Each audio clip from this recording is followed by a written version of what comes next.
و آباؤکم، تم نے یا تمہارے باپ دادا نے، ما نزل اللہ بہا من سلطان، کہ ان کے متعلق اللہ رب العالمین نے کوئی دلیل نہیں اتاری، فانتظروا، تم انتظار کرو، انی معکم من المنتظرین، میں بھی تمہارے ساتھ انتظار کرنے والا ہوں۔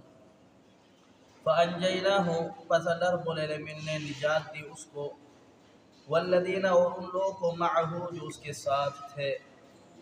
گزشتہ آیات میں آپ حضرات نے سماعت فرمایا کہ اللہ رب العالمین نے قوم ہود علیہ السلام کی جو قوم تھی اس کو نصیحت کی کہ گناہوں سے بچ جاؤ، اللہ رب العالمین کی نافرمانی سے بچ جاؤ، اور اللہ رب العالمین کی توحید پر گامزد ہو جاؤ، توحید پر عمل کرنا شروع کر دو۔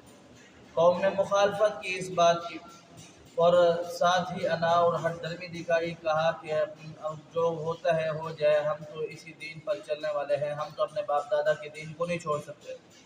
تو جناب ہود علیہ السلام نے فرمایا، قال قد وقع علیکم من ربکم رجس وغضب، کہ تمہارے اوپر ایک ایسی مصیبت، ایک ایسا عذاب اور ایک اللہ رب العالمین کا غضب آ پڑا ہے۔ اتجادلوننی فی اسماء سمیتموها، جب پیغمبر ہود علیہ السلام نے دعوت دی تو دعوت کے بعد قوم نے معاذ اللہ آپ کو، یعنی پیغمبر ہود علیہ السلام کو بے وقوف کہا، جھوٹا کہا، اور کہا کہ اگر تم سچے ہو تو جس چیز کا تم ہم سے وعدہ کر رہے ہو وہ لے آؤ۔ کس چیز کا؟ یعنی اللہ رب العالمین کا عذاب آئے گا، جس کے متعلق بات ہو رہی ہے۔ تو اللہ رب العالمین کا عذاب آ جائے، ہمیں کوئی فرق نہیں پڑتا۔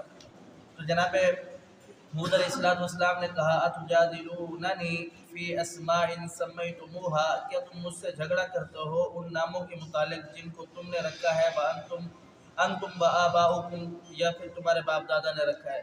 یعنی یہ کون سے نام تھے؟ وہ بت تھے جن کو انہوں نے خود تراش کر کے ان کی عبادت کرنا شروع کر دیا تھا۔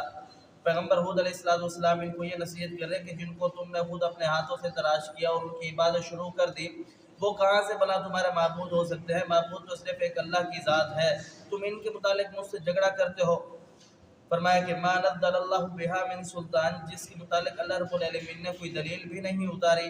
تو انہوں نے جب کہا کہ تم لے آؤ عذاب، ہم اس سے نہیں ڈرتے، تو پھر انہوں نے کہا، پیغمبر جناب ہود علیہ السلام نے کہا، فانتظروا انی معکم من المنتظرین، تم بھی انتظار کرو، میں بھی تمہارے ساتھ انتظار کرتا ہوں۔ پھر اللہ رب العالمین کا وہ وقت آ گیا کہ اللہ رب العالمین کا عذاب آن پہنچا۔ فرمایا کہ فانجیناہ، اللہ رب العالمین نے پیغمبر ہود علیہ السلام کو نجات دی اس عذاب سے، والذین، اور ان لوگوں کو، معہ، برحمت، اپنی رحمت کے ساتھ ان لوگوں کو جو ہود علیہ السلام کے ساتھ تھے، یعنی جنہوں نے ایمان لے آئے جو لوگ، منا